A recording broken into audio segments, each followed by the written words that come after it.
Good morning.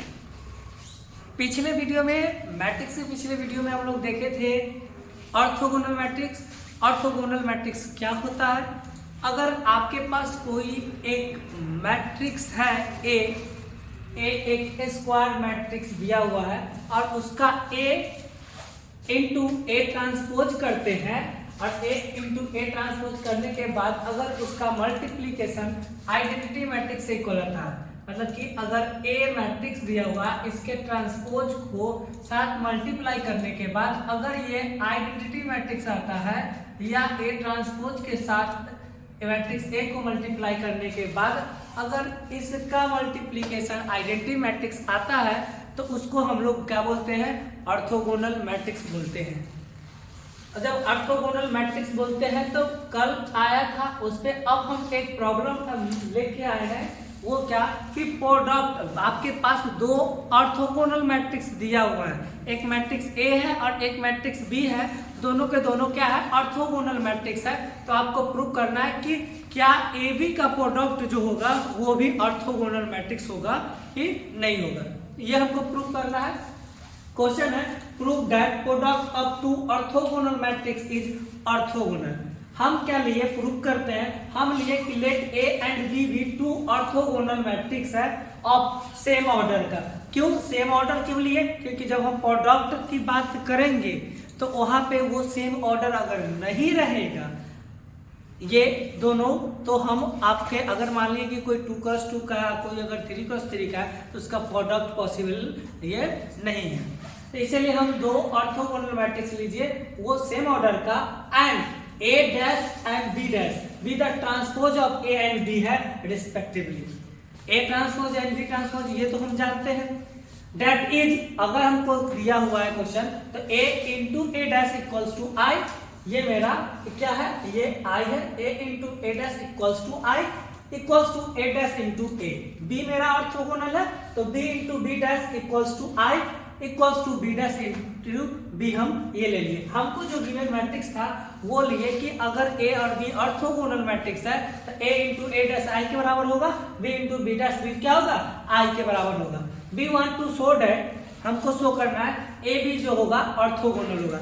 मतलब that is हमको क्या प्रूव करना है कि अगर ए बी है, मतलब कि ए बी को ऑर्थोगोनल प्रूव करना है, प्रोडक्ट है तो ए बी है तो इसका ए बी का जो प्रोडक्ट का ट्रांसपोज जो होगा वो भी किसके बराबर होगा? आई के बराबर होगा।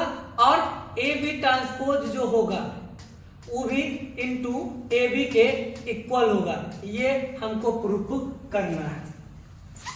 तो हमको क्या दिया हुआ? ए बी इज ऑर्थोगोनल हमको प्रूव करना है। तो इसके प्रूफ पे हम चलते हैं। ये इसके प्रूफ पर चलते हैं। क्या हम लेके चलते हैं ए बी, ये मैट्रिक्स हमको दिया है, हम लेके चलते हैं ए बी का ट्रांसपोज। ये लेके अगर हम चलेंगे तो ये मेरा क्या हो जाएगा? ए बी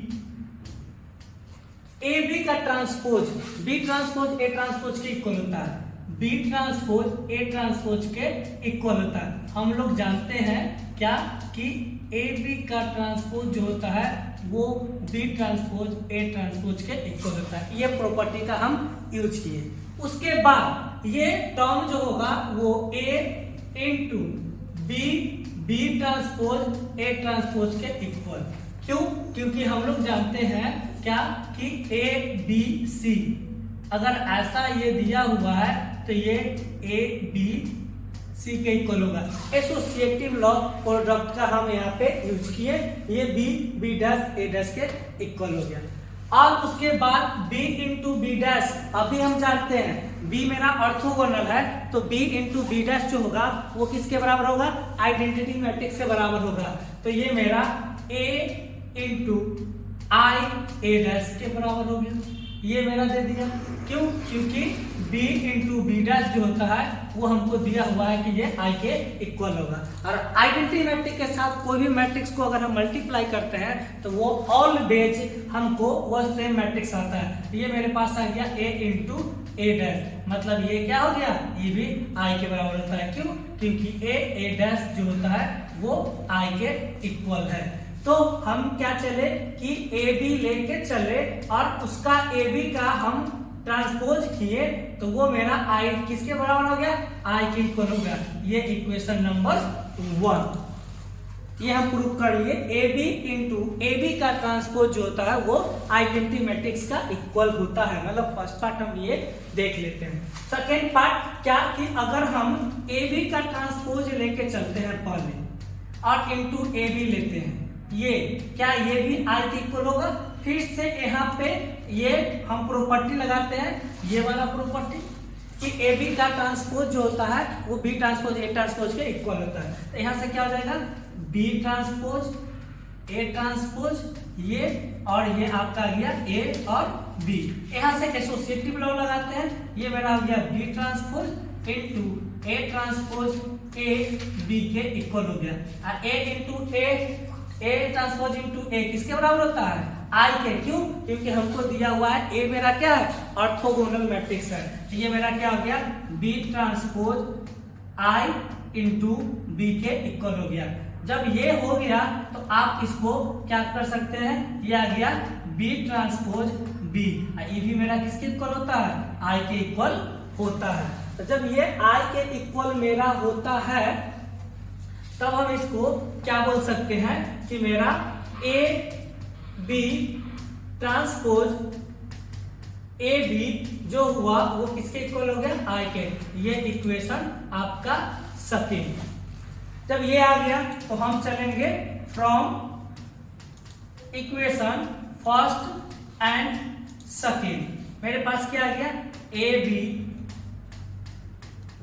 बी का ट्रांसपोज इक्वल्स टू आई आया था फर्स्ट इक्वेशन से, और सेकेंड इक्वेशन से I equals to A B का ट्रांसपोज इनटू ए बी। ये मेरे पास आ गया। इसका मतलब क्या हो गया कि मेरा जो ए बी जो मैट्रिक्स है, ए बी इज क्या हो गया आपको ऑर्थोगोनल मैट्रिक्स। ये मतलब कि हम क्या कर सकते हैं, then we say that product of orthogonal matrix is orthogonal. ये हम बोल सकते हैं। मतलब कि एक बार हम फिर से ये देख लेते हैं कि हम क्या किए।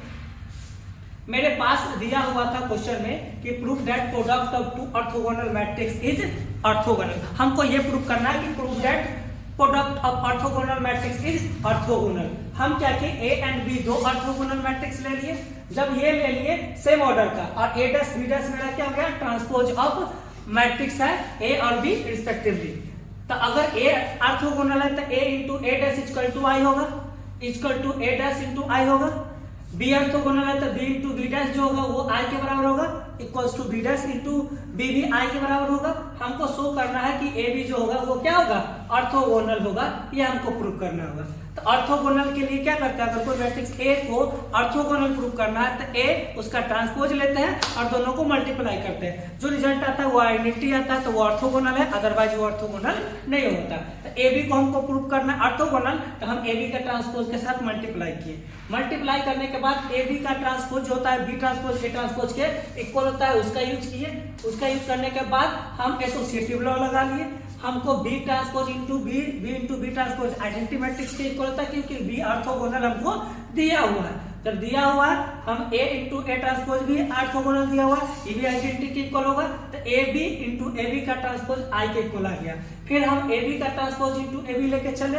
इसमें भी हम क्या किए, पहले ए बी का transpose B transpose A transpose के इक्वल होता है, तो ये मेरा एसोसिएटिव लॉ लगा है। उसके बाद बी ट्रांसपोज बी आई के बराबर होता है, तो ये सेकंड। फ्रॉम इक्वेशन फर्स्ट के साथ ए बी का ट्रांसपोज जो हुआ आई के बराबर हो गया, और ए बी का ट्रांसपोज इंटू ए बी जो हुआ वो भी आई के इक्वल हो गया। तो मेरा क्या हो गया, A B is orthogonal matrix. तो then we say that product of orthogonal matrix is orthogonal. तो अब हम इसके बाद नेक्स्ट वीडियो में चलेंगे यूनिटरी मैट्रिक्स के साथ। Thank you.